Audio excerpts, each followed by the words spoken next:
Hello everyone, स्वागत है आप सभी का यूट्यूब चैनल अपनी कक्षा for class 9th and 10th। और आज हम करने वाले हैं क्लास 10th का last chapter from a syllabus, that is history chapter 5 print culture and the modern world.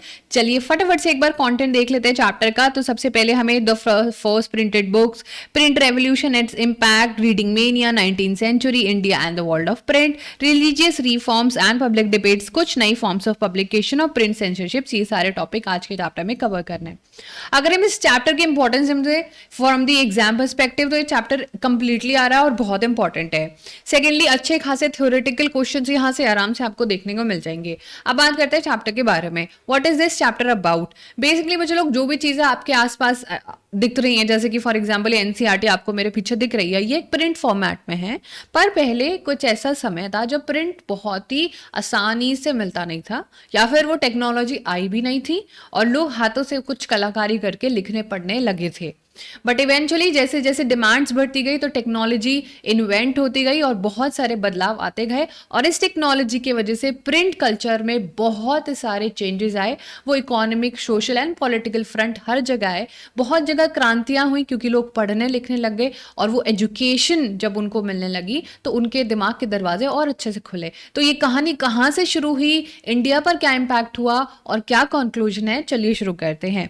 अब पूरी दुनिया को इमेजिन करना बिना प्रिंट के एक बहुत ही डिफिकल्ट मैटर रहेगा। अगर हम हर तरफ देखें, बुक्स देखें, जर्नल्स देखें, newspapers, print of famous paintings, है ना, इवन अपने एवरीडे थिंग्स जैसे कि theatre programmes, official circulars, calendars, diary, advertisement, cinema poster, etcetera etcetera, तो आपको लगेगा कि प्रिंट तो हर जगह है, और ये जब कुछ चीज हर जगह होती है तो वो बहुत जरूरी होती है। पर हमने कभी ये सोचा है कि क्या हिस्ट्री में इसका क्या इतिहास रहा? इनफैक्ट हमारा पूरा जो इतिहास रहा है ना, वो प्रिंट के बेसिस पर ही रहा है। जब से प्रिंट आया तो लोगों का इतिहास, कंट्रीज का इतिहास ही बदल गया। तो इस चैप्टर में हमें ये देखना है कि कैसे डेवलप हुआ प्रिंट, कैसे ईस्ट एशिया से वो यूरोप और इंडिया में भी आया, और ये सारी चीजें हम पढ़ेंगे। कैसे जो टेक्नोलॉजी है उसकी वजह से लोगों की सोशल लाइफ और कल्चर भी बदल गया। तो सबसे पहले यहाँ पर शुरू करते हैं अपना first topic, the first printed book. So ध्यान रखना बच्चे लोग, जो early kind of print technology थी वो चाइना में आई, followed by Japan and Korea. Remember, this is a very very important thing to remember. ये सिस्टम था हैंड प्रिंटिंग का, हाथ से जो है चीजें प्रिंट करी जाती थी। ये समय था एनो डोमिनी 594 ऑनवर्ड। चाइना जो है पेपर को रब करके, वुड ब्लॉक्स का इस्तेमाल करके इंक सरफेस जो है उस पर छाप देता था, जो कि आप यहाँ पर एक पेज फिगर 2 में देख पा रहे हो। कुछ इस तरीके की ये चीजें होती थी। दोनों ही जो साइड होती थी काफी थिन होती थी, पोरस शीट नहीं प्रिंट करी जा सकती थी। और चाइना की first traditional book, accordion book जो कहते हैं बच्चों लोग, that was folded and stitched at the side से उसको सिला जाता था। और इसमें उस बुक की बार बार कॉपी करने के लिए भी बहुत ही सुपरबली स्किल क्राफ्ट्समैन चाहिए होते थे, और वो बहुत ही सुंदर कैलीग्राफी को कॉपी कर पाते थे। मान लीजिए हम लोगों को यहाँ पर ये एक्टिविटी मिल जाए कि आप फिगर 2 में जो चीज़ें लिखी हैं आप वो एज इट इज कॉपी कर दोगे, तो हमें क्या लगेगी, बहुत सारी प्रैक्टिस लगेगी। तो डेफिनेटली बच्चे लोग जो हाथ से चीज़ें बनाई जाती थी वो लिमिटेड होती थी। तो इसके वजह से अब लोगों के अंदर डिमांड आएगी कि उनको कुछ ऐसी टेक्नोलॉजी आ जाए कि हर एक इंसान पढ़ पाए, क्योंकि उस समय अमीर इंसान पढ़ पा रहा था।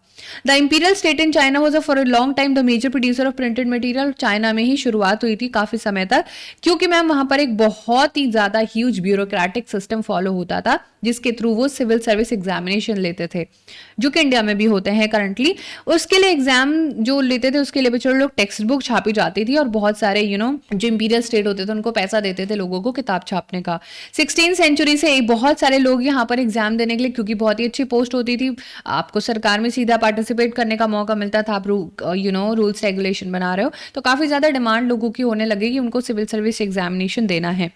Bye the 17th century urban culture China में बहुत ज्यादा हो गया, प्रिंट डाइवर्सिफाई हो गया, यानी कि प्रिंट अब सिर्फ उन लोगों के लिए नहीं बनेगा जो एग्जाम्स दे रहे हैं, बल्कि किस लिए बनेगा कि अब लोगों को एक्टिविटी जो फ्री टाइम में वो कर रहे हैं, ठीक है, उनको नैरेटिव्स भी पढ़ना है, पोइट्री पढ़नी, ऑटोबायोग्राफी पढ़नी है, लिटरली मास्टरपीसेस, रोमांटिक प्लेस, और इवन रिच वुमेन भी पढ़ने लिखने लग जाती हैं और अपनी खुद की कविताएं और प्लेस यहाँ पर छापने लगती हैं। Wise scholar publish their works and quotations wrote about their lifes. और बहुत सारे जो सरकारी कर्मचारी थे वो अपनी जिंदगी के बारे में लिखने लग गए, लोग पढ़ने लग गए, क्योंकि पहले व्हाट्सएप, इंस्टाग्राम, स्नैपचैट जैसी चीजें तो नहीं होती थी जहां पर लोग एंटरटेनमेंट का माध्यम ढूंढ पाते थे। किताब भी कुछ ऐसा माध्यम होता था जहां पर उन्हें लोगों की जिंदगी के बारे में जानने को मिलता था। This new reading culture was accompanied by a new technology. Western printing technologies and mechanical press were imported in the late 19th century as Western power established their outpost in China. अब धीरे धीरे बच्चे लोग आपको समझना पड़ेगा कि China से निकल के शंघाई में चीजें पहुंचने लग गई, यूरोप में भी चीजें पहुंचेंगी, वो कैसे पहुंचेंगी उसके बारे में बात करेंगे। और शंघाई तो नया एक प्रिंट कल्चर का हब भी बन गया जिसमें बहुत सारी चीजें सिखाई जाती थी, और हैंड प्रिंटिंग से मैकेनिकल प्रिंटिंग की तरफ हम कैसे जाएंगे वो भी पढ़ेंगे। उसके बाद करते हैं 1.1 प्रिंट इन जापान। अब बुद्धिस्ट मिशनरीज होते थे फ्रॉम चाइना। बुद्धिस्ट मिशनरीज कौन होते हैं? वो कोई भी इंसान जो कोई मिशन लेके कहीं पर आता जाता है, और ये लोग कौन होते थे? रिलीजियस मिशनरीज होते थे फ्रॉम चाइना। इन्होंने हैंड प्रिंटिंग इंट्रोड्यूस करी जापान में। कौन गए थे? चाइना से लोग जापान पहुंचे। ओल्डेस्ट बुक है आपकी जापान की डायमंड सूत्रा, जिसकी 6 शीट ऑफ टेक्स्ट है, वुड कट इलस्ट्रेशन है, यानी कि पुरानी किताब जो है वो सिर्फ 6 पेजों की है। पिक्चर जो है कपड़ों पे छापी जाती थी, playing cards and paper money पर पिक्चर्स वगैरह छापे जाने लगे। और मिडीवल जापान में पोइट्स एंड प्रोज सारी चीजें अब सस्ते और अबंडेंट रूप में छापी जाने लग जाती हैं। Printing of visual material led to interesting public practices. जितनी ज्यादा चीजें यहाँ पर बच्चों लोग आपको देखने को मिलेंगी, लोगों को एंटरटेनमेंट मिल रहा था, तो डिमांड बढ़ रही थी।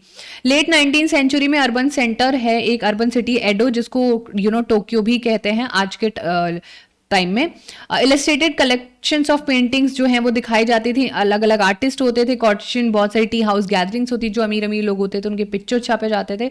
लाइब्रेरीज, बुक स्टोर्स में भी सारी चीजें मिलने लग जाती है, musical instrument, even calculation, T ceremony, flower arrangement और भी बहुत एक्सेट्रा चीजें। बट याद रखना जापान वाले पोर्शन से कौन लेके गया था? दे वर दी बुद्धिस्ट मिशनरीज जो जापान में लेके गया, और उनकी पहली किताब, ये पोर्शन जरूर याद रखना। Now let us come to the next topic, that is print comes to Europe. ठीक है, अब आपका जो प्रिंट है वो यूरोप में पहुंचेगा। वो कैसे पहुंचता है चले देखते हैं।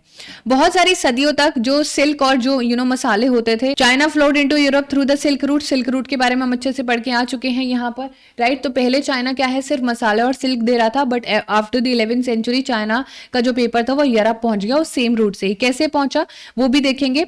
एक यहाँ पर बच्चे लोग एक जैसे आप लोगों ने कार्टून देखा होगा डोरा द एक्सप्लोरर, है ना, जो इधर उधर घूमती रहती थी, ऐसे एक मार्को पोलो होते थे। इन व्यक्ति का नाम बहुत जरूरी याद रखना और इनका ईयर भी याद रखना।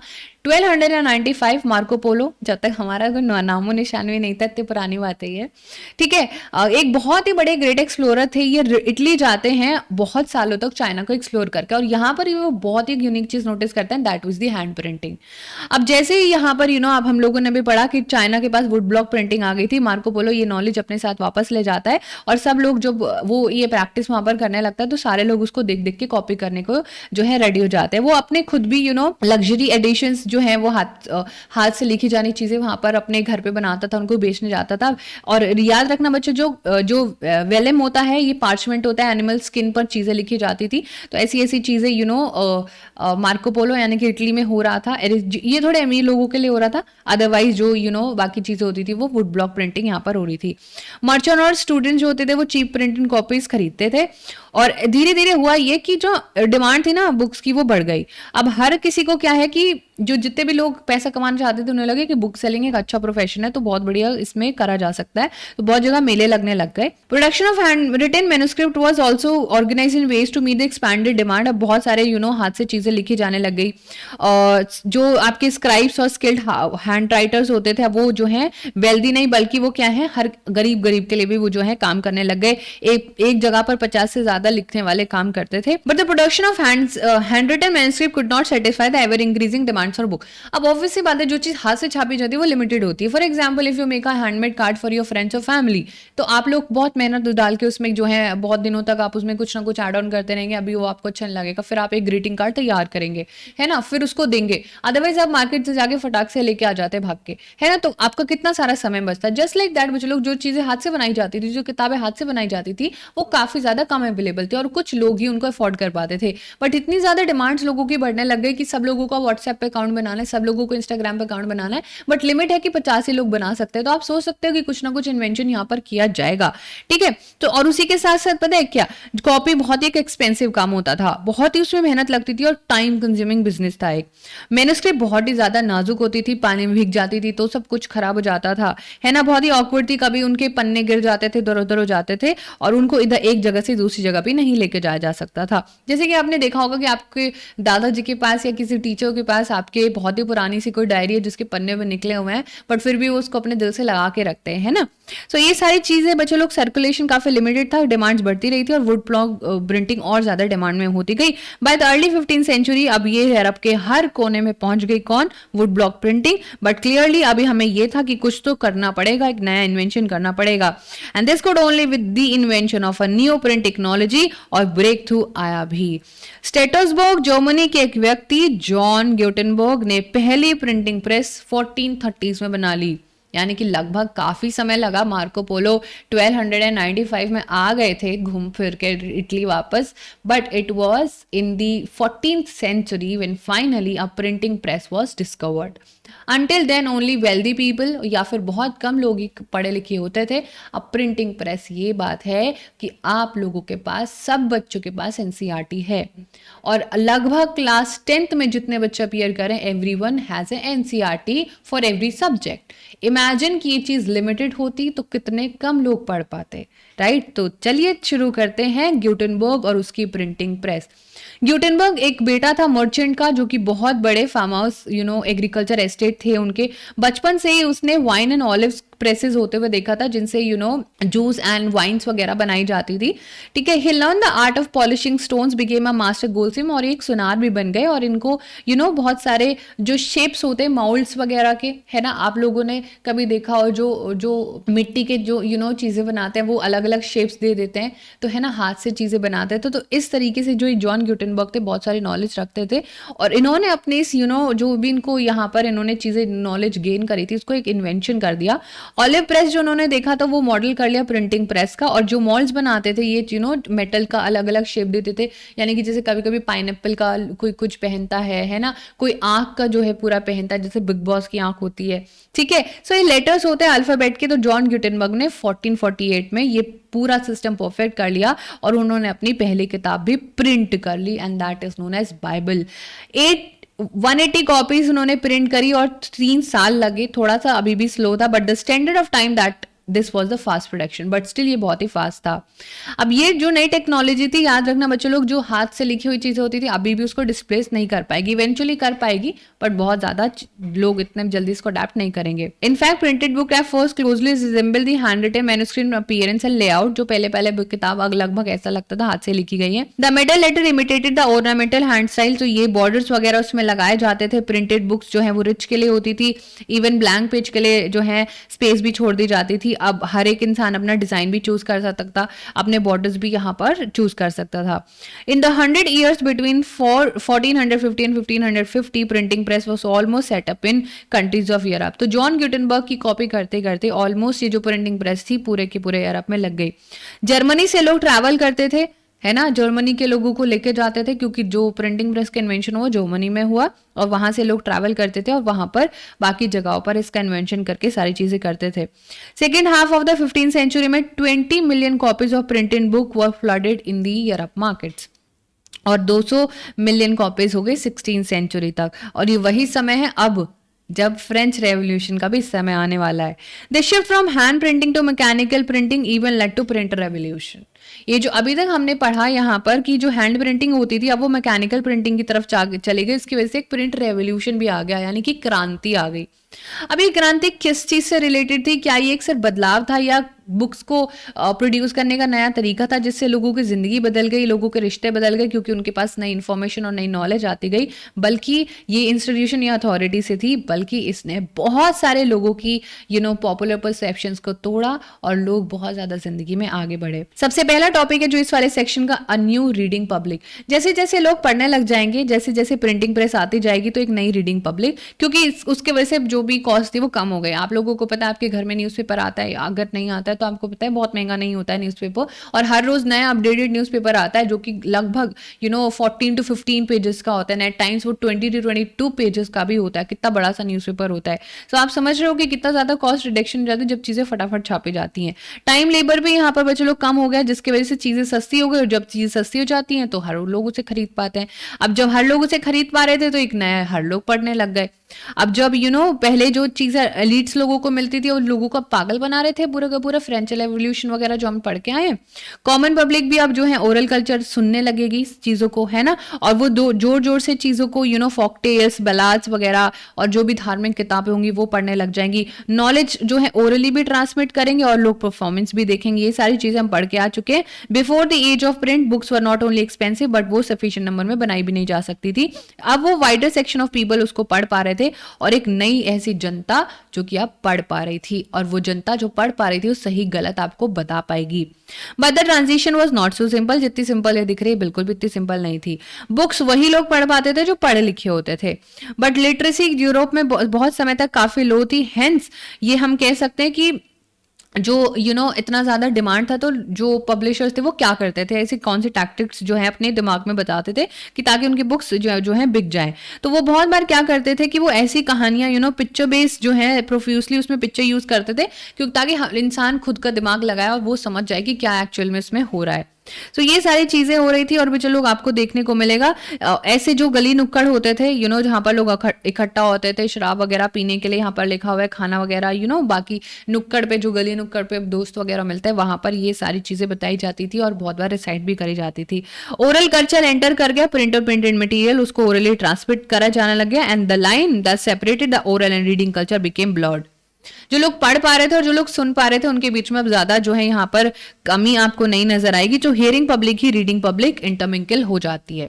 फिर हमारा है next topic, religious debate and the fear of print. अब चलो हर जनता गली नुक्कड़ पे पढ़ने लिखने लग गई है। हर इंसान को जानकारी है कि प्रधानमंत्री की क्या पावर होती है, प्रधानमंत्री जी की क्या इंपॉर्टेंस होती है, एक एमएलए कैसे काम करता है, एमपी कैसे काम करता है। लोगों को, हर इंसान को पता चल जाए तो वो क्या किसी को गलत काम करने देंगे? नहीं ना। एग्जैक्टली अरब के लोगों को भी यही पता चल गया कि उनके जो आइडियाज थे वो बहुत दूर दराज तक पहुंचने लगे, जिसकी वजह से नई डिबेट्स और डिस्कशंस होने लग गए। लोग मोनार्की को क्वेश्चन करने लग जाते हैं, लोग इंस्टीट्यूशन को क्वेश्चन करने लग जाते हैं, बाइबल में जो लिखा हुआ है उसको क्वेश्चन करने लग जाते हैं, और बहुत सारे लोग उससे डिसएग्री भी करते हैं। बहुत सारे मैसेजेस लोग अलग अलग समझते थे और अलग अलग उनका सिग्निफिकेंस उनके लाइफ में होता था।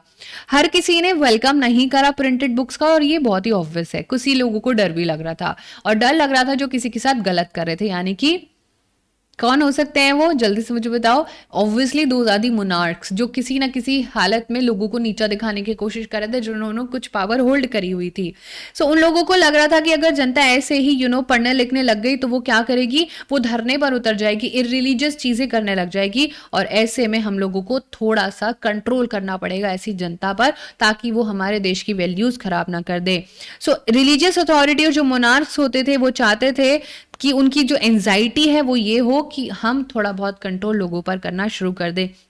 और यहाँ तक कि बच्चे लोग, एक बहुत इंपॉर्टेंट चीज हुई भी अरब की हिस्ट्री में, उसके बारे में देखो।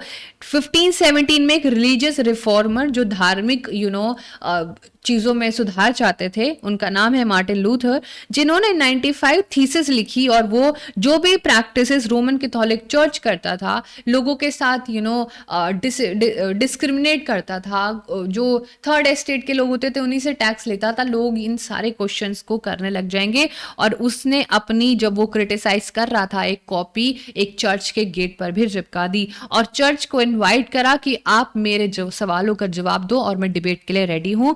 और लूथर की इतनी ज्यादा बच्चे लोग यहाँ पर वाहवाही हुई कि उसके वजह से बहुत ज्यादा लोग उसकी किताब पढ़ के इंस्पायर भी हुए, और ये इंस्पिरेशन इतने हद तक पहुंच गई कि क्रिश्चियनिटी जो थी वो दो हिस्सों में बट गई, यानी कि एक नया रिफॉर्मेशन, प्रोटेस्टेंट रिफॉर्मर्स, यानी कि एक जो क्रिश्चियंस होंगे वो कैथोलिक्स होंगे और एक प्रोटेस्टेंट्स होंगे। कुछ थोड़े से रिजिड होंगे, कुछ थोड़े से लीनियंट होंगे, और धीरे धीरे बच्चा लोग उसके 5000 कॉपीज एक एक हफ्ते में बिक जाती थी। लोग इतना ज्यादा एक्साइटेड थे ये सारी कहानियों को पढ़ने के लिए। और very importantly you have to remember कि मार्टिन लूथर ने एक बहुत इंपॉर्टेंट स्टेटमेंट कही है कि print is the ultimate gift of God and the greatest one. This is a previous year question की स्टेटमेंट किसने कही, तो याद रखना। सेवरल स्कॉलर इनफैक्ट वो कहते हैं कि जब से प्रिंट आया है उसने हर लेवल पर हर किसी की तकदीर बदल दी। बट ऑब्वियसली बच्चे लोग, जो हमारा नेक्स्ट टॉपिक है वो है प्रिंट एंड डेसेंट। अब बहुत सारे लोगों को यहाँ पर ये भी समझ में आ गया कि प्रिंट और जो पॉपुलर रिलीजियस लिटरेचर थे, हर एक इंसान अलग अलग बात कह रहा है, वर्किंग क्लास अलग कह रही है। तो 16th सेंचुरी में एक वर्किंग क्लास के ही व्यक्ति थे, मोनिको जिनका नाम था, वो एक मिलर थे, यानी कि वो जो आपको पिक्चर दिख रही है फिगर 10 में, वो मील में काम करते थे, कपड़ा बुनने का। began to read books that were available in his locality, वो उनके आसपास जो किताबें अवेलेबल थे उसको पढ़ने लग जाते हैं, और बाइबल में मैसेज जो लिखा होता है उसको क्वेश्चन करने लग जाते हैं कि दिस इज समथिंग रॉन्ग, ठीक है। तो वो यहाँ पर क्रिएशन हो जाता है, लोग गुस्सा हो जाते हैं कि अरे ये मुनि को ऐसे कैसे कह सकता है, ये हमारे धर्म के ऊपर कैसे सवाल जो है उठा रहा है। So when the Roman church begins inquisition to repress heretical ideas, तो यानी कि जो हेरेटिकल आइडियाज लोगों की तरफ से यानी कि जो क्वेश्चन करते थे, तो मुनिको was hold up twice and ultimately executed. उसको 2 बार पकड़ा गया, बट बच्चा लोग तीसरी बार उसको क्या कर दिया गया, उसको मौत के घाट उतार दिया गया। The Roman church, troubled bye such efforts of popular readings and questioning of faith, imposed severe control over publishers and booksellers, and also they made to maintain an index of prohibited books from 1558। यानी कि जो लोग question कर रहे थे the authority of Christianity या the authority of church, उन लोगों को मौत के घाट उतारा जाने लगा, क्योंकि वो नहीं चाहते थे कि सारे लोग यहाँ पर रेवोल्यूशन करें और वो बदलाव चाहें। और वो एक बार जो है लिस्ट भी जारी करी गई, इंडेक्स, कि ये सारे बुक्स तो पूरे यूरोप में बिल्कुल भी नहीं मिलने चाहिए कहीं पर भी, ठीक है। फिर उसके बाद हमारा नेक्स्ट टॉपिक है the reading mania. Through the 17th and 18th century literacy अब धीरे धीरे बढ़ रही थी। चर्च ऑफ डिफरेंट डिनोमिनेशन जो है setup school in villages, denomination कुछ नहीं, जो रिलीजन होता है ना उसमें भी सब ग्रुप्स होते हैं क्रिश्चियनिटी में, जहां पर लिटरेसी या पेशेंस ऑफ आर्टिशंस तक भी पहुंच रही है। By the end of 18th century बहुत सारे यूरोप के हिस्से में 60 to 80% लिटरेसी हो चुकी थी, और लोग पागलपन एक आ गया था कि भाई हमें भी पढ़ाई करनी है ना, जो आपके अंदर नहीं है वो पागलपन जो है लोगों के अंदर आ रहा था, क्योंकि इनके पास उसमें सोशल मीडिया नहीं था। बहुत ही सिंपल सा फैक्ट है, इंटरनेट नहीं था। People wanted to read books, और जो है वो छापना भी चाहते थे, प्रिंटर्स छापना चाहते थे क्योंकि पैसा कमाया जा रहा था, है ना। मान लीजिए आज आईफोन्स की बहुत डिमांड है मार्केट में, और हर इंसान जो है आईफोन खरीदना चाहता है। I don't know why this is the thing, ठीक है। तो हर किसी को लगता है कि आईफोन खरीदने से पता नहीं क्या ही हो जाएगा। सो आईफोन वाले तो आईफोन जो है बनाएंगे ना, वो तो आईफोन बनाना बंद नहीं करेंगे, उनको तो सेल करनी है अपनी। जस्ट लाइक दैट प्रिंटर्स जो है वो तो बुक्स छापेंगे, क्योंकि लोग डिमांड कर रहे हैं, अच्छी चीज़ है बुक्स खरीदना, ठीक है। सो अलग अलग तरीके के पॉपुलर लिटरेचर अब आने लगेंगे, नई ऑडियंस को टारगेट करेंगे, छोटे बच्चों को कहानियां, शीर्षक वाली ये सारी चीज़ें। Book sellers employ peddlers who roamed around villages carrying little books for sale. वो गली में जो होते थे पेडलर्स, जो पैदल चल चल के और बुक ले लो ऐसे करके जो है सारी चीज़ें बेचते थे। एल्मैक्स होते थे, रिचुअल कैलेंडर्स होते थे, बलाद, फ्लॉक टेल्स, हर तरीके की कहानियाँ होती थी, शीर्षक वाली कहानियाँ होती थी, ठीक है। और ये सारी चीज़ें एंटरटेनमेंट के माध्यम से जो है, इंग्लैंड में पेनी चैप बुक्स होती थी, जो कि पेटी पेडलर्स, जिनको चैपमैन कहते थे, वो बेचते थे, जो कि सिर्फ एक पेनी यानी कि 50 पैसे, और जो उस समय वहाँ पर करेंसी थी उसके हिसाब से बिक जाती थी। और फ्रांस में जो आपकी एक अलग ही किताब थी जो कि आपसे एग्जाम में डेफिनेटली पूछी जा सकती है, दोनों ही penny chap books and the French one can also be asked in the examination, जो कि बहुत ही सस्ती होती थी क्योंकि वो क्वालिटी का पेपर यूज हुआ है, और उसको ब्लू कलर के जो है कवर में रखा जाता था। बहुत जगहों पर रोमांसेस है ना, 4 to 6 पेजेस की कहानियां, हिस्ट्रीज, ये सारी जो भी इतिहास रहा है वो सारी किताबें गली गली में बेची जाने लग गई। और यहाँ तक कि पीरियोडिकल प्रेस, जो भी करंट अफेयर से रिलेटेड चीजें, सब कुछ, वॉर, ट्रेड, जो भी चल रहा है, लोगों को पता चलने लग गया कि सरकार गलत है, कौन सी सरकार गलत है, ये सब कुछ उनको पता चलने लग गया। Similarly the idea of scientist and philosopher also came accessible to common people. Now the thing is, जो पागल बनाया जा रहा था बहुत समय से लोगों का कि भाई ये तो आपको पता है हिटलर ने क्या करा था, लोगों को ब्रेन वॉश करने के लिए सारी चीज़ों गलत चीज़ों को सही चीज़ों को गलत ठहराया था, जिसकी वजह से लोगों को ब्रेन वॉश करा था। तो ऐसे में बच्चे लोग जो बहुत पुरानी चीज़ें होते थे, पुराने पुराने डिस्कवरीज जो लोगों को नहीं पता होता था, पहले लोगों को लगता था कि जो सूरज है वो घूमता है धरती के चारों ओर, बल्कि हमको फिर इन्वेंशंस करने के बाद बहुत सारी स्टडीज और थ्योरीज ने ये प्रूव करा नहीं, सूरज वहीं पर रहता है, बल्कि धरती जो है रोटेट भी करती है और रेवोल्यूशन भी करती है। तो ये सारी चीज़ें इवेंचुअली हमें पता चलने लगे जब सब लोग पढ़ने लिखने लग गए। इवन आइजैक न्यूटन की भी बहुत सारी जो डिस्कवरीज थी वो बहुत सारे लोगों तक पहुंचने लगे, और वो वहां पर भी बड़े बड़े साइंटिस्ट अब और लोग बनेंगे। और बहुत सारे थिंकन जैसे कि थॉमस पाइन ने वॉल्टायर, जीन रेक is reserve were also reprinted in red, और उनके तो साइंस, रीजन और रैशनैलिटी पूरे के पूरे यूरोप में फेमस हो गए। अब जब सब लोग पढ़ने लग जाएंगे तो नेक्स्ट टॉपिक क्या हो जाएगा, tremble therefore tyrants of the world, यानी कि ट्रेम्बल होता है थर थर कांपना, और कौन कांपेंगे तो टेरेंट्स ऑफ द वर्ल्ड, यानी कि जो रूल कर रहे थे दुनिया पर वो कांपने लगेंगे। क्यों? क्योंकि वो कुछ लोगों के साथ गलत कर रहे थे, जब लोगों को पता चलेगा कि उनके साथ गलत हो रहा है तो वो क्या मांगने लगेंगे, आज़ादी मांगने लगेंगे। तो बहुत लोगों को लगा कि किताब आई है तो दुनिया बदल देगी, सोसाइटी को डिस्पोटिज्म से आज़ादी मिल जाएगी, और ये जो इनका रूल है वो क्या हो जाएगा, बिल्कुल खत्म हो जाएगा। डेस्पोटिज्म का मतलब क्या होता है, जहां पर एक्सरसाइज करती है full on control by any form of government, majorly monarchy. ठीक है, इवन यहाँ पर लुइस सेबेस्टियन मोसियर है, एक नॉवलिस्ट थे, उन्होंने ये भी कहा हुआ है कि printing press most powerful engine of progress है और पब्लिक ओपिनियन का सबसे बड़ा फोर्स है जो कि डेस्पोटिज्म को जड़ से उखाड़ के फेंक देगा। इनकी स्टेटमेंट याद रखना है, मैच द फॉलोइंग या फिर इनकरेक्ट करेक्ट वाले में पूछी जा सकती हैं। बहुत सारी मोसिस के नॉवेल्स में हीरोज को ट्रांसफॉर्म करा गया है, और वो बहुत सारी किताबें लिखता था जिसकी वजह से लोग एनलाइटन हो जाते थे, convinced by the power of bringing enlightenment and destroying the basis of despotism. और ये जो स्टेटमेंट है वो जो लोग की जब प्रिंट आया है वो कन्विंस हो गया था कि लोगों के दिमाग की मेंटोस जिंदगी खा के जो बत्ती जल जाती है, जस्ट लाइक दैट अब लोगों को सही गलत में चीजें समझ में आने लगेंगी, डिस्पोटिज्म खत्म हो जाएगा।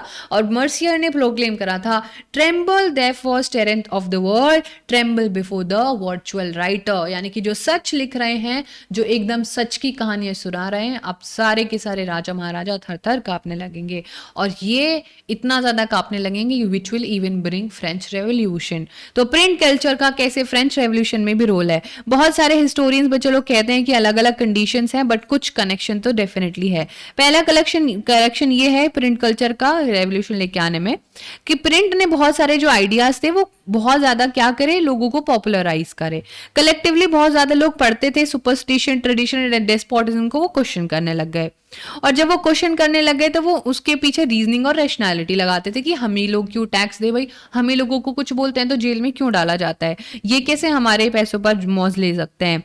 ये सारे के सारे लोग अब चर्च को और मोनार्की को जो है क्या करने लग जाएंगे, क्वेश्चन करने लग जाएंगे। और जो सोशल ऑर्डर हम अभी तक पढ़ के आए हैं जिसमें first estate, second estate, third estate होता था, उसको खुलेआम तौर पर क्रिटिसाइज करने लग जाएंगे। और बहुत सारे जो रिफॉर्मर्स थे, जो फिलोसफर्स थे, उनकी कहानियां जब लोग पढ़ के आते थे तो लोगों की आंख खुली की खुले रह जाती थी। सेकंड बात ये थी कि कैसे प्रिंट ने फ्रेंच रेवोल्यूशन में रोल प्ले करा, वो ये था कि जैसे प्रिंट आया तो new culture of dialogue and debate, यानी कि लोग अपनी जो भी वैल्यूज, नॉर्मल इंस्टीट्यूशन होते थे उनको दोबारा बोला गया कि आप दोबारा सोचो समझो और अपने जो भी सवाल है उनको दोबारा से सोच के जवाब दो। सो ये सब जब चीजें आने लगी तो समाज में हर एक तबके की बहुत इंपॉर्टेंस बढ़ने लग गई। और थर्ड ऑप्शन ये जो है हमारे पास, बाय द 1780s वो बहुत ज्यादा आउटपोर हो रहा था लिटरेचर का, जिसके वजह से जो रॉयलिटी थी उसको क्रिटिसाइज करा जाता था। जो रानी थी, जो दासियों से अपनी फुल सेवा करवाई जाती थी, और दासियों को इतने ज्यादा जो है अनइक्वल ट्रीटमेंट मिलता था, वो सब चीजों को क्वेश्चन करने लग जाते हैं। और इस पूरे प्रोसेस में 100% सोशल ऑर्डर का क्वेश्चन करे जाने लगता है कि क्या किसी से जबरदस्ती काम करवाया जा सकता है, क्या किसी को किसी का स्लेव बनवा के रखा जा सकता है। और बहुत सारे कार्टून और कैरिक्रिएचर्स भी मोनार्की की धज्जियां उड़ाते थे, और लोगों की जो बहुत ही जिंदगी जो टफ थी उसके बारे में लोगों को और दर्शाते थे, जिसकी वजह से मोनार्की के प्रति लोग बहुत ज्यादा हॉस्टाइल हो जाते हैं। एकदम वो चाहते हैं कि मोनार्की को जड़ से उखाड़ के फेंक दें। तो ये सारे आर्ग्यूमेंट्स हमें ये दिखाते हैं कि कितनी ज्यादा प्रिंट ने मदद करी होगी फ्रेंच रेवोल्यूशन को लेके आने में। और ये जो सारे हमने आइडियाज पढ़े, ये बच्चा लोग also expose monarchy and church का प्रोपोगेंडा भी ये लोगों ने यहाँ पर रिवील कर एक्सपोज कर दिया। और हर चीज ये जो पढ़ते थे और देखते थे उसको अब ये डायरेक्टली इमेजिन कर पा रहे थे। और कुछ ये आइडियाज अच्छे लगते थे, जो नहीं लगते थे ये उसको बताते थे। और print did not directly shape their minds, but it did open up the possibility of thinking differently. तो प्रिंट ने लोगों का दिमाग नहीं बदला, बट उनको एक नई सोच और सोचने समझने की शक्ति दी। The 19th century saw leaps in mass literacy in Europe, bringing the large number of new readers among the children and women workers. अब हम पहुंच गए हैं एनो डोमिनी से, हमने शुरू करा था। मार्को पोलो 12th सेंचुरी में इटली आया था चाइना से सारी चीज सीखी। अब हम 19th सेंचुरी तक आ चुके हैं। इतने से समय हमने बड़ी सारी सदियां मुझे लगता है पार कर ली हैं। तो हमारा ये जो 19th सेंचुरी का समय था बच्चों लोग, जहां पर बच्चा, women and even the workers started to read, ठीक है, ये लोग सुनने लग जाएंगे। प्राइमरी एजुकेशन कंपलसरी बना दी जाती है 19th सेंचुरी में। चिल्ड्रन एक बहुत इंपॉर्टेंट कैटेगरी होती है पढ़ने के लिए, और प्रिंटर्स क्या करेंगे, हर तरीके की कोशिश करेंगे। आप लोगों ने आई एम प्रीटी श्योर जब भी ट्रेन में, बसेस में ट्रैवल करा होगा, जब आप छोटे होंगे तो आपकी मम्मी ने आपको वो ABCD वाली बुक जरूर दिलाई होगी, जहां पर हर 2-2 मिनट बाद वो वही वाली सेम कहानियां, मैजिकल बुक्स, उसमें जादू करके कहानियां, ये वो आपको बेचने आते ही आते थे, जो कि बच्चे लोग पहले यूरोप में हुआ, तो यूरोप इसीलिए थोड़ा आगे हमसे। Production school text book became crucial. A children press, एक नया बच्चों के लिए ही पूरा प्रेस, यानी कि जहां पर जो भी चीजें हैं वो बच्चों के लिए छापी जाएंगी। Literature alone, that was set up in France 1857। ये जो है परियों की कहानियां और जो कहानियां जिनके शीर्षक होते थे, गाथास होती थी, जो नानी दादी कहानियां सुनाती थी, वो सारी यहाँ पर छापी जाने लगी। The Grimm brothers in Germany spent years compiling traditional folk trains against gather from peasants, और वो पेजेंट से कहानियां सुनते थे। 2 जो हैं ग्रिम ब्रदर्स यहाँ पर थे जर्मनी में, ठीक है। तो इन लोगों ने यहाँ पर बहुत ज़्यादा चीज़ें छापी बच्चों से रिलेटेड, और ये अपनी कलेक्शन को अपडेट भी करते रहते थे, और बहुत सारी कहानियां तो शायद हमने भी पढ़ी होंगी इनकी, ठीक है। Anything that was consider unsuitable for children, और जो वल्गर लगता था उसको बिल्कुल भी पब्लिश नहीं करा जाता था, बच्चों के लिए काफ़ी sensitive. Rule of folk tales एक नया जो है यहाँ पर नया फॉर्म ले लेगा, इस वजह से सारी की सारी जो पुरानी कहानियां होती थी वो भी बदल बदल के सुनाई जाने लगेंगी, जहां पर इक्वालिटी वगैरह सिखाई जाने लगेगी। विमेन बच्चे लोग यहाँ पर रीडर्स भी बनती है, राइटर्स भी बनते हैं। पेनी मैगजीन्स, रिमेंबर पेनी मैगजीन और पेनी जो चैप बुक्स होती थी, that is different thing. Penney magazine जो सिर्फ और सिर्फ स्पेशली महिलाओं के लिए बनाई जाती थी, जिनमें मैनुअल्स होते थे कि कैसे एक अच्छी महिला एक घर पर प्रॉपर बिहेवियर और घर को संभाल के रख सकती है, घर की सजावट कर सकती हैं। ये सारे नॉवेल्स काफी ज्यादा इंपॉर्टेंटली महिलाएं खरीदती थी जा जाके। और some of the best novelists ever which were women, John Austen, the Bronte sister, George Eliot, their writings became important in defining a new type of women, a person with will, strength of personality, determination and power to think. तो ये जो कुछ नाम है बच्चों लोग आपको याद रखने, इन सारी महिलाओं ने बहुत सारे नॉवेल्स लिखी, कहानियां लिखी हैं, और ये जो है एक विमेन की डेफिनेशन आप चेंज कर देती है। सिर्फ ये कहना कि वो घर पर रहेंगी और घर का काम करेंगी, सारी चीजों को यहाँ पर चेंज करते हुए आपको नजर आएंगी। लाइब्रेरीज भी बहुत ज्यादा खुलने लग जाती हैं इवेंचुअली 19th सेंचुरी में। इंग्लैंड में जो है libraries white collar workers, artisans, lower middle class सबके लिए खुलने लगती है। सेल्फ एजुकेट होने लगते हैं लोग। आफ्टर द वर्किंग डे वो लोग जो है अपना बैठते थे, साथ में बातें करते थे, सेल्फ इंप्रूवमेंट की, सेल्फ एक्सप्रेशन की वो किताबें पढ़ते थे कि कैसे जो बड़े बड़े लीडर्स रहे हैं या बड़े बड़े फिलोसफर्स रहे, उन्होंने अपनी जिंदगी में कैसे बदलाव लेके आए, और किताबों ने, प्रिंट कल्चर ने कितना बड़ा रोल प्ले करा। फर्दर भी बहुत सारे इन्वेंशन हुए प्रिंटिंग प्रेस के बाद बच्चों लोग, और भी ज्यादा जब चीजें बढ़ी तो मिड 19th सेंचुरी में एक नाम व्यक्ति का है, रिचर्ड एम हो, जो कि न्यूयॉर्क के हैं। इन्होंने पावर ड्रिवन सिलिंड्रिकल प्रेस, आप पिक्चर देख पा रहे होंगे साइड में, ये ऐसा था कि इलेक्ट्रिसिटी से इतना फास्ट चलता था और बहुत सारा प्रिंट एक साथ कर सकता था, and it was way too fast then John Gutenberg का प्रिंटिंग प्रेस। 8000 शीट्स ये 1 घंटे में छाप सकता था, और न्यूज़पेपर प्रिंटिंग के लिए पर्टिकुलरली सबसे ज्यादा, जिसकी वजह से बहुत सारे लोग अखबार पढ़ने लग जाते हैं, और अखबार में एक साथ 6 कलर भी डालने का प्रोविजन हो गया। From the turn of 20th century, electrical operated press accelerated printing operations, और बहुत सारे ऐसे डेवलपमेंट होते गए, और फीडिंग पेपर भी इंप्रूव हो गया। प्लेट्स जो छापने का काम करती थी वो बहुत ही ज्यादा क्लियर। कभी कभी आपने देखा है कि जो प्रिंटिंग होती है एक के ऊपर एक छप जाता है, तो आपको रीडिंग करने में बहुत ज्यादा उसको डिफिकल्टी होती है। एनसीईआरटी में तो बहुत होता है ये। तो ये सारी चीजों को जो भी ड्रॉबैक्स थे उनको बेटर बना दिया गया। Automatic paper reels, photo electric controls, colour वगैरह सब कुछ यहाँ पर सुंदर से सुंदर बनाने के लिए। ऊपर एक छप जाता है तो आपको रीडिंग करने में बहुत ज्यादा उसको डिफिकल्टी होती है। एनसीईआरटी में तो बहुत होता है ये। तो ये सारी चीजों को जो भी ड्रॉबैक्स थे उनको बेटर बना दिया गया। Automatic paper reels, photo electric controls, colour वगैरह सब कुछ यहाँ पर सुंदर सुंदर से सुंदर बनाने के लिए। हम लोग आजकल कभी कुछ कोई मैगजीन वगैरह है, कोई नोटबुक भी खरीदना चाहते हैं, जैसे कि क्लासमेट वगैरह, तो सबसे सुंदर जो दिख रही होती है वही लेते हैं। पेपर क्वालिटी ये सब कंसिडर नहीं करते हैं ना, जो सुंदर दिख रही है वो ले लेते हैं चलो। और इस तरीके से बच्चे लोग जो एक्सप्लेनेशन था सेवरल इंडिविजुअल और जो है जो भी मैकेनिकल इंप्रूवमेंट्स करी जा सकती थी, उसके वजह से प्रिंट टेक्स्ट को और अच्छा बनाया जाने लगा। प्रिंटर्स एंड पब्लिशर्स कंटिन्यूसली नई स्ट्रैटेजी ढूंढते रहते थे अपने प्रोडक्ट को बेचने के, क्योंकि कंपटीशन बहुत था। तो 19th century periodically serialise important novels which gave birth to a particular way of writing novels. In 1920 England popular workers sold in cheap series called shelling series, यानी कि अब सस्ती सस्ती चीजें बेची जाएंगी, है ना। मान लीजिए आप कोई टीवी खरीदना चाहते हो आज के जमाने में, जो ग्लोबलाइजेशन का जमाना है ना, बहुत कंपटीशन है, तो आप टीवी देख के कंफ्यूज हो जाओगे, आपको एक ही रेंज में इतने सारे टीवी मिल जाएंगे। बट जस्ट लाइक दैट बच्चे लोग, अब कुछ ना कुछ तो कंपनी करेगी अपने ग्राहक को आकर्षण जो है अपनी तरफ करने के लिए। तो इसी तरीके से बच्चे लोग जो इंग्लैंड में पॉपुलर वर्क्स को बहुत ही सस्ते रेट पर बेचा जाता था, इनको शेलिंग सीरीज कहा जाता था। इनका जो बुक कवर होता था, बुक की जैकेट भी बना दी गई ताकि लोग खरीदे, और बहुत ही जो आपको यहाँ पर दिख रहा है ये ब्लू कलर की या फिर ब्राउन कलर की बुक्स होती है जिन पर कवर चढ़ा दिया जाता है, तो बड़ी हम लोग उनको खरीद के ले आता रहे। ये तो बहुत ही सेल्फ प्रोटेक्शन के साथ आ रही है ना, जैसे फोन के साथ टेम्पर भी जो है लगा मिल जाए तो आप लोग तो बड़े खुश हो जाओगे।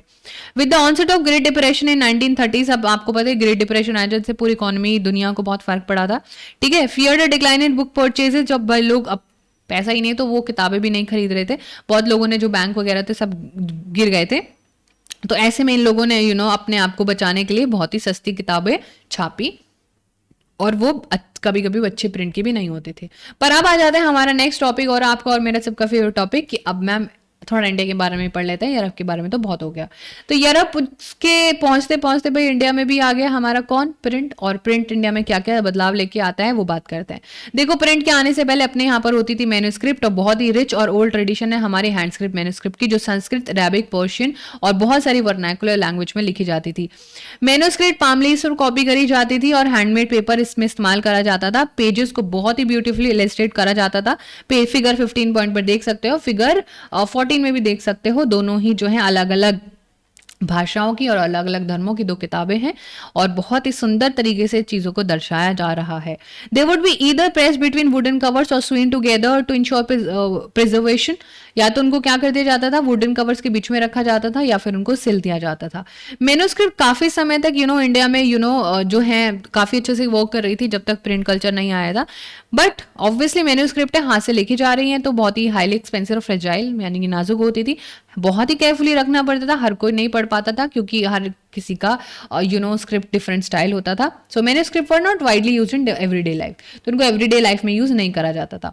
Even though precolonial Bengal had to develop an extensive network of village primary school students very often very did not read text. तो बहुत बार ये होता था भाई, जो बच्चे होते थे उनको ये मैन्युस्क्रिप्ट से पढ़ाया जाता था, बट उनको कुछ भी दिखाया नहीं जाता था, वो रीड नहीं कर पाते थे, बस वो राइटिंग जो है डिक्टेशन से करके ही सीख गए और अपनी मेमोरीज में रखते थे, और जो उनको याद रहता था वो लिख लेते थे। तो इस तरीके से बहुत सारे बच्चे सिर्फ इस तरीके से, वो पढ़े नहीं कभी किसी चीज को सामने से, बट जो सुनते थे वही लिख लेते थे, और इस तरीके से वो जो है चीजें आगे बढ़ी। फिर इंडिया में आ जाता है भाई प्रिंट, यानी कि प्रिंट से पहले अभी तक हमने मैन्युस्क्रिप्ट के बारे में पढ़ा। चलो, प्रिंटिंग प्रेस गोवा में आता है, पोर्टुगीज लेके आते हैं अपने mid 16th century.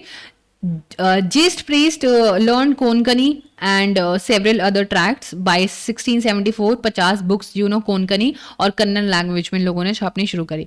Catholic priest जो थे बच्चे लोग, जो कैथोलिक क्रिश्चियनिटी वाले लोग थे, वो तमिल में बुक छापते हैं, तमिल लैंग्वेज में।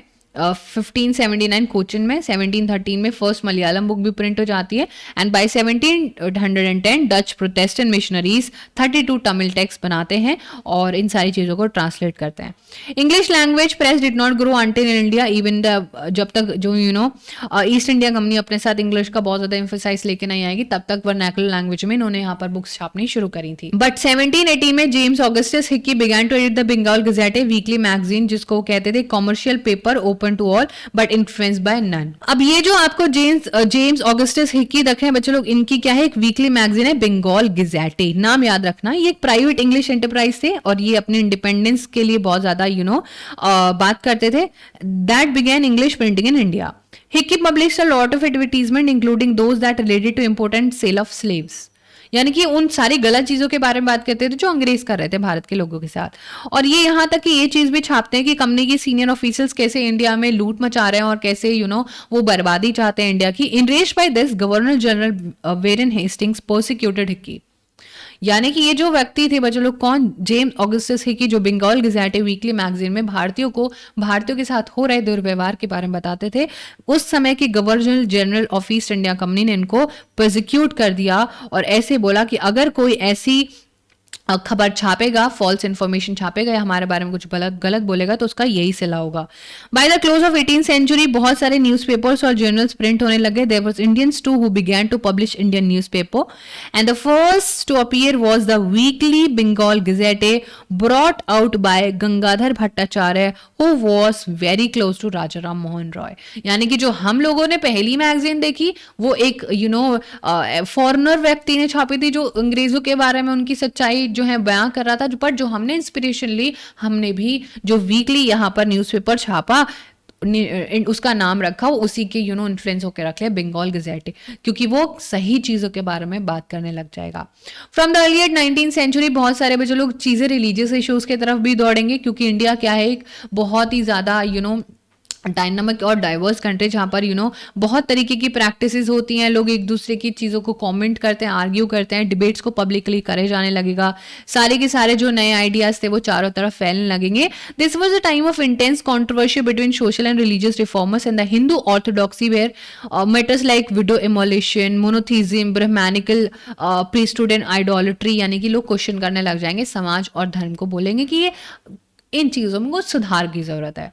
In Bengal, as the debate developed, tracts and newspaper proliferated, circulating a variety of arguments। और इसी में भी जो लोग याद रखना, राजा राम मोहन रॉय जी की यहाँ पर बहुत ही फेमस किताब संबंध कौमुदी, जो कि उन्होंने 1821 में जहाँ पर उन्होंने छापी थी, हिंदू ऑर्थोडॉक्सी को उन्होंने कमीशन द समाचार चंद्रिका टू ओपोजिस ओपिनियन, जिसमें राजा राम मोहन रॉय जी ने सती प्रथा और ये सारे जो भी चीज़ें हो रही थी, जो ब्राह्मण्स की यहाँ पर अथॉरिटी थी, ऑर्थोडॉक्सी थी, उसको बदलाव करने के लिए बहुत सारी चीजें बोली। और हिंदू ऑर्थोडॉक्सी ने भी अपनी समाचार चंद्रिका निकाली ताकि वो राजा राम मोहन रॉय जी के ओपिनियंस को क्लैश कर सके। 1822 दो पर्शियन न्यूज़पेपर जैसे कि जाम जहांनामा और शमशुल अकबर छापे जाने लगे। सेम उसी साल में गुजराती न्यूज़पेपर बॉम्बे समाचार भी आने लग गया और धीरे धीरे लोग बहुत ज्यादा यहाँ पर पढ़े लिखने लग जाएंगे। नॉर्थ इंडिया में उल्मा जो था वो डीपली एंशियस था about the collapse of Muslim dynasties. बहुत ज्यादा उस समय ऐसा समय चल रहा था जो हम लोग पढ़ के भी आ चुके, इंपीरियलिज्म वाला समय था, तो मुस्लिम डायनेस्टीज को काफी खतरा था। उन्हें लगा कि कॉलोनियल रूलर्स तो उनको कन्वर्जन करा देंगे और उनके मुस्लिम पर्सनल लॉज जो हैं वो जो है यहाँ पर सब कुछ खत्म हो जाएगा। तो इसको काउंटर करने के लिए वो भी अपना उर्दू और पर्शियन में अपनी होली स्क्रिप्चर्स छापने लग जाते हैं, न्यूज़पेपर और ट्रैक्ट छापने लग जाते हैं। एक देवबंद सेमिनरी भी फाउंड होती है 1867 में, published thousands upon thousands of fatwas telling Muslim readers to conduct themselves in everyday lives।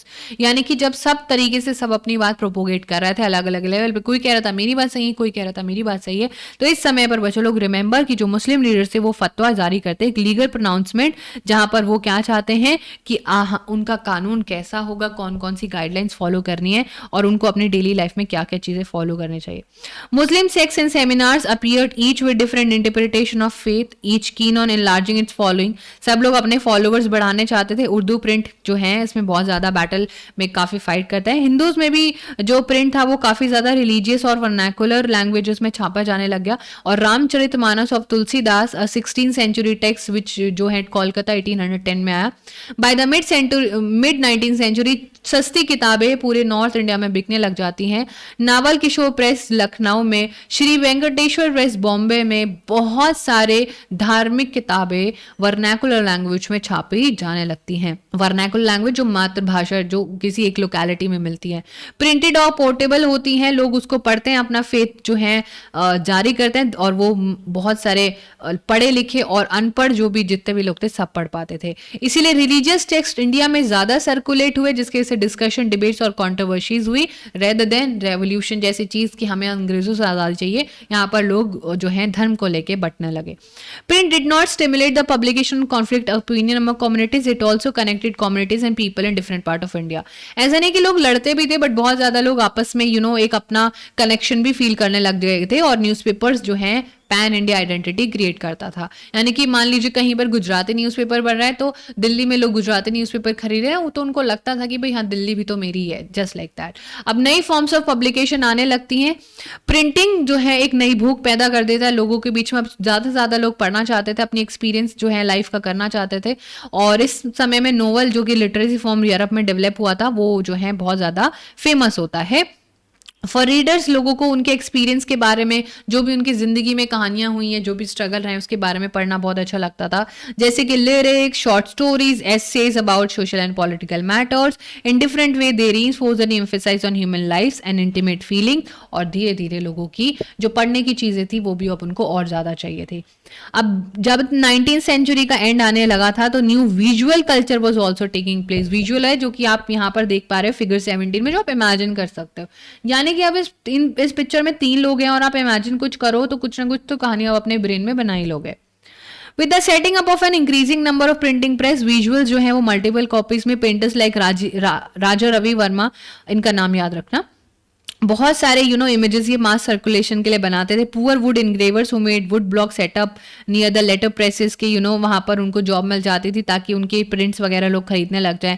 Cheap prints and calendars में वो बाजार में अवेलेबल होते थे जिनमें फोटो लगी होती थी माचिस के डब्बे की। अमूल का ऐड आपने देखा होगा, कितना पुराना है, और वो न्यूज़पेपर आपको ऑलमोस्ट हर रोज दिख ही जाएगा। तो ये सारी चीज़ें हम लोग इमेजिन कर लेते हैं। तो अब जो है लोगों की मॉडर्निटी, ट्रेडिशन और सब चीज़ों को इन्फ्लुएंस करेगा। और bye 18th century caricatures, cartoons तो काफ़ी ज़्यादा पब्लिश होने लगेंगे। और वो जो अमूल का और इवन पार्ले जी का भी आपने अगर देखा हो तो वो कैरिकेचर आज तक फेमस है। उसमें कोई इंसान इन जनरल नहीं है, वो एक कैरिकेचर है और वो आज तक चल रहा है। और वो उस बिस्किट के पैकेट पर काफ़ी अच्छे से यहाँ पर सक्सेसफुली आया भी। तो वो एक प्रिंट कल्चर की ही देन थी। बहुत सारे caricature Indians ridiculed the educated India, fascinated with western taste and cloth. और बहुत सारे जगह पर मजाक भी उड़ाया जाता था। इंडियंस लोग अगर अपनी कपड़े पहनते थे तो ये सारी चीज़ें हम लोगों को और ज़्यादा क्लोज करेंगी। और फिर हम भी इनके जाने के बाद या फिर इनके रहते रहते अपने कार्टून्स वगैरह काफ़ी छापेंगे। फिर हमारा टॉपिक है विमेन एंड प्रिंट। अभी जो हम लोग पूरा चैप्टर पढ़ रहे हैं print and the modern world पूरा का पूरा, इसमें विमेन्स की लाइफ में भी पर्टिकुलरली बहुत ज़्यादा चेंज हुई। विमेन को पहले डेफिनेटली बिल्कुल भी अलाउड नहीं था। लिबरल हस्बैंड और फादर्स होते थे, वही घर से उनको बाहर जाने देते थे या फिर उनको शहरों में और सिटीज़ में पढ़ने का मौका दिया जाता था। शुरू में तो बहुत सारी महिलाएं एजुकेटेड जो हैं नहीं होती थी, बट डेफिनेटली धीरे धीरे उन लोगों ने शुरू कर दिया और ज़्यादातर होम बेस्ड स्कूलिंग ही होती थी। बट हर एक फैमिली लिबरल नहीं होती थी। कुछ कंजर्वेटिव हिंदूज भी होते थे और वो कहते थे कि अगर हमारी लड़की पढ़ लेगी तो विधवा हो जाएगी। और मुस्लिम लोगों को लगता था कि अगर विमेन को पढ़ा दिया तो वो जो है if she will read Urdu romances तो वो जो है करप्शन, यानी कि उसके जो है दिल में गलत भावनाएं आ जाएंगी। Sometimes rebel women डिफाइड such prohibition, but जो क्रांतिकारी महिलाएं होती थी वो उसको बिल्कुल भी नहीं मानती थी। और एक ऐसी स्टोरी है मुस्लिम कंजर्वेटिव फैमिली में, नॉर्थ इंडिया में एक महिला थी जिन्होंने अपने सीक्रेटली लर्न कर लिया उर्दू को लिखना और पढ़ना। और वो चाहती थी, उनकी फैमिली चाहती थी कि उनको अरबिक कुरान सिखाई जाए, बट जो कि उनको समझ नहीं आती थी और उन्हें अपनी ही कोई लैंग्वेज यहाँ पर पढ़ने का मन था। ईस्ट बंगाल में भी एक महिला थी जिनका नाम है राज सुंदरी देवी। ये एक यंग महिला थी जिनको एक बहुत ही पुराने विचारधारा ऑर्थोडॉक्स फैमिली में जो है इनकी शादी कर दी गई थी और इन्होंने पढ़ना लिखना अपने घर की किचन में सीखा। लेटर शी इवन उन्होंने अपनी ऑटोबायोग्राफी भी लिखी, अमार जीवन। और ये क्वेश्चन बहुत इंपॉर्टेंट है यहाँ से, और वो 1867 में पब्लिश हुआ था। ये फर्स्ट फुल लेंथ ऑटोबायोग्राफी है बंगाली लैंग्वेज में, जिसमें इन्होंने अपनी जिंदगी की पूरी गाथा लोगों तक पहुंचाई है। बहुत ही ब्यूटीफुल जो है इसमें एक्सप्रेशंस और जो है कहानियां हैं इनके बारे में और जो भी स्ट्रगल इनका रहा। सो धीरे धीरे बच्चे लोग विमेन की लाइफ और इमोशंस भी जो है बाहर आने लगे। और काफ़ी जो किताबें लोग पढ़ते थे जिसमें कैलाश देवनी जी फ्रॉम बंगाल, जिन्होंने विमेन को बताया कि कैसे जेल में रखा जाता है, घर पे उनको इग्नोर किया जाता है, डोमेस्टिक काम कराया जाता है और जो है उनको कुछ भी हक भी नहीं दिया जाता है। और 1880s में जो प्रेजेंट डे महाराष्ट्र है, ताराबाई शिंदे और पंडिता रामाबाई ने भी दिखा कि कैसे अपर कास्ट हिंदू विमेन को, स्पेशली जो विधवा होती है, किस तरीके से उन लोगों को ज्यादती सहनी पड़ती है। तमिल नॉवल में भी बहुत सारी बातें लिखी गई। For various reasons my world is small, more than half of my life happiness has come from books. और एक महिला थी भाई जिन्होंने तमिल नॉवल में ये भी लिखा था कि मेरी जो खुशियां वो किताबों से ही आती हैं, दुनिया कितनी छोटी है।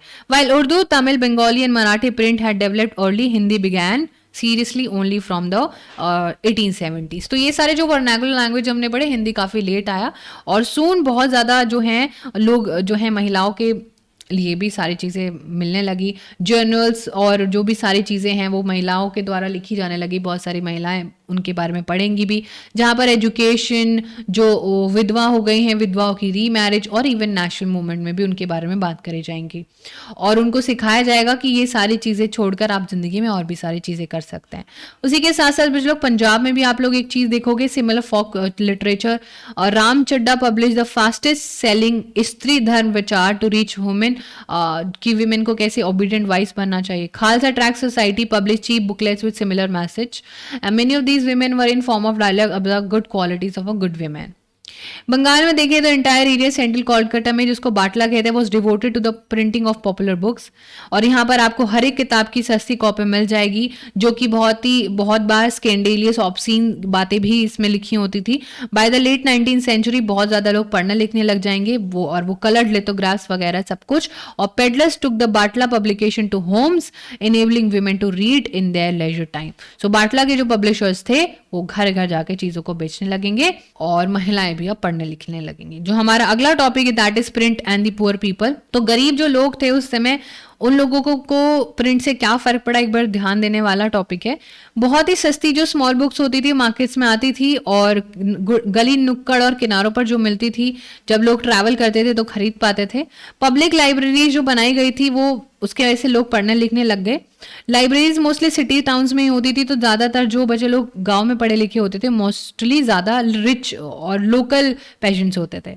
लेट 19th सेंचुरी में कास्ट डिस्क्रिमिनेशन बहुत ज़्यादा जो है बढ़ा, तो Jyotiba Phule ji, Maratha pioneer of low caste protest movements about the injustice of caste system in his Gulamgiri, और इनकी किताब गुलामगिरी जो कि इन्होंने 1871 में लिखी थी, उसने उस चीज़ में इन्होंने काफ़ी ज़्यादा बात करी कि किस तरीके से जाति के आधार पर बहुत ही ज़्यादा दुर्व्यवहार होता है गरीब लोगों के साथ। 20th सेंचुरी में B R Ambedkar ji in Maharashtra, EV Ramaswamy Naicker in Madras, better known as Periyar, इन्होंने भी लो कास्ट और बहुत सारे लोगों के जो लोकल इश्यूज होते थे उनके लिए लोकल प्रोटेस्ट वगैरह भी होने लग गए। और इन्होंने देखा कि अगर फ्यूचर में कुछ चाहिए तो हम लोगों को अभी से अपनी बात उठानी पड़ेगी।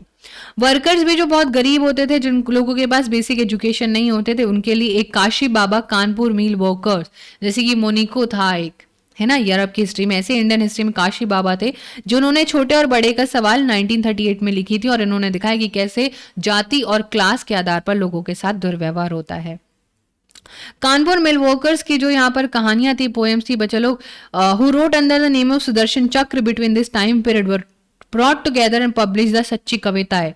और इन सारी चीजों में लिखा होता था कि कैसे जो गरीब लोग हैं उनको, वर्कर्स को क्या करा जाता था, साफ पानी भी नहीं दिया जा रहा है, उनको पढ़ने लिखने का कुछ भी मौका नहीं दिया जा रहा है। तो ये सारे लोग इस चीज की डिमांड करने लग जाएंगे। अब जो हमारा नेक्स्ट टॉपिक है that is print and censorship. अब before 1798 the colonial state under the East India Company was not too concerned with censorship. अब होता ये है कि बच्चे लोग जब इतने सारे लोग पढ़ने लिखने लग जाएंगे तो कुछ गड़बड़ ये भी करेंगे, जैसे यूरोप में हुआ। बट पहले जो अंग्रेज थे उनको ज्यादा फर्क नहीं पड़ता था, क्योंकि किसी को ज्यादा पता ही नहीं चलता था कि एक्चुअल में हो क्या रहा है, क्योंकि वो लोग तो अपनी पूरी मोनोपोली क्रिएट करके बैठे हैं। By 1820 the Kolkata supreme court ने कुछ रेगुलेशंस यहाँ पर पास करे कि जो भी चीजें छापी जा रही हैं, एक बार जरा ध्यान देना कि वो ज्यादातर ब्रिटिश के राज की तारीफ करती हुई नजर आए। In 1835, faced with urgent petition by editors of English and vernacular newspaper, General Governor Bentinck revised press laws. Thomas Macaulay, a liberal colonial official, formulated new laws that restore the earlier freedom. तो पहले से जो पाबंदियां लगाई हुई थी हमारे लोगों पर, एक व्यक्ति आते हैं थॉमस मैकॉले, थोड़े से लिबरल होते हैं, थोड़े से ओपन विचार के होते हैं। तो बच्चे लोग जब ये चीजें खुल गई थी तो 1857 की जो क्रांति थी उसके बाद जब लोगों को समझ में आया कि उनके साथ क्या गलत हो रहा है, तो बहुत सारी वर्नाकुलर न्यूज़पेपर में अंग्रेजों के बारे में सारी बातें सामने आने लग गई। और जिसके बाद से अंग्रेजों को डर लग गया कि अरे ये तो लोगों को सब पता चल जाएगा कि हम क्या कर रहे हैं। तो इन्होंने एक्शन लिया कि 1878 में इन्होंने वर्नाकुलर प्रेस एक्ट एक पास कर दिया जो कि आयरिश प्रेस लॉ पर डिपेंड था, जिसकी वजह से अब जो भी सरकार या फिर जो भी लोग कुछ यहाँ पर छापेंगे, सरकार के पास फुल ऑन कंट्रोल है कि वो उसको कभी भी उसको सेंसर कर सकती है, कभी भी लोगों को उसको छापने से रोक सकती है। गवर्नमेंट अब रेगुलरली ट्रैक रखती थी जब भी ऐसा कुछ पता चलता था कि कुछ गड़बड़ करी, कुछ गलत छाप दिए ब्रिटिशर्स के बारे में, तो न्यूज़पेपर को वार्निंग दी जाती थी, वार्निंग इग्नोर करते थे तो उनकी प्रेस को सील कर लेते थे और उनकी प्रिंटिंग मशीनरी को हमेशा के लिए बंद कर देते ले जाते थे। डिस्पाइट बहुत सारी चीज़ें लोगों ने यहाँ पर करी फिर भी, और बहुत सारे लोग यहाँ पर मिसरूल के बारे में बात करते हैं। Attempts to throttle nationalist criticism provoke militant protest. बहुत सारे जो हमारे नेशनलिस्ट थे और उनको बार बार गिरफ्तार कर लिया जाता था कि गलत चीज़ यहाँ पर छाप रहे हैं या बता रहे हैं। दिस इन टर्न बहुत सारे लोगों को गिरफ्तार कर लिया, और पंजाब में तो रेवोल्यूशनरी थे जिनको डिपोर्ट भी कर दिया, जिनका नाम है बाल गंगाधर तिलक, और इन्होंने एक अपनी किताब केसरी रिमेंबर, बहुत इंपॉर्टेंट है, बाल गंगाधर तिलक जी की क्या केसरी किताब में बहुत सारी चीज़ें लिखी हुई थी जिसकी वजह से इंडियंस लोगों की भावनाएं जागने लगी थी और आज़ादी की डिमांड करने लग गए थे। बट एज सोन एज लोगों को पढ़ने लिखने को मिल गया तो लोग भी गुस्सा हो गए, उनके अंदर भी नेशनलिज्म की भावना जागने लगी। बट ऑब्वियसली ब्रिटिशर्स को बिल्कुल पसंद नहीं आया और उन्होंने बाल गंगाधर तिलक जी को मतलब जो है बहुत दूर भेज दिया, जेल में। This led to impression in 1908। एक साल बाद उनको जेल कर दिया गया, जिसके वजह से उन्हें ये बोला गया कि आप लोग दंगा भड़का रहे हैं। सो ये जो पूरा का पूरा प्रिंट कल्चर था, जो लोग शुरू से लेके आखिरी तक हम लोगों ने यहाँ पर पूरा का पूरा चैप्टर कंप्लीट कर लिया है। और आई होप कि आपको चैप्टर बहुत अच्छे से समझ आया होगा। बहुत ही डिटेल ओरिएंटेड हमने सारी कहानी कंप्लीट करी है और यहीं पे हमारा चैप्टर एंड भी हो जाता है। So thank you so much everyone, sending you lots of loves. अब जो है हमारा सेशन एंड हमारे चैप्टर्स कंप्लीट हो गए। So all the best and thank you so much and bye bye, take care.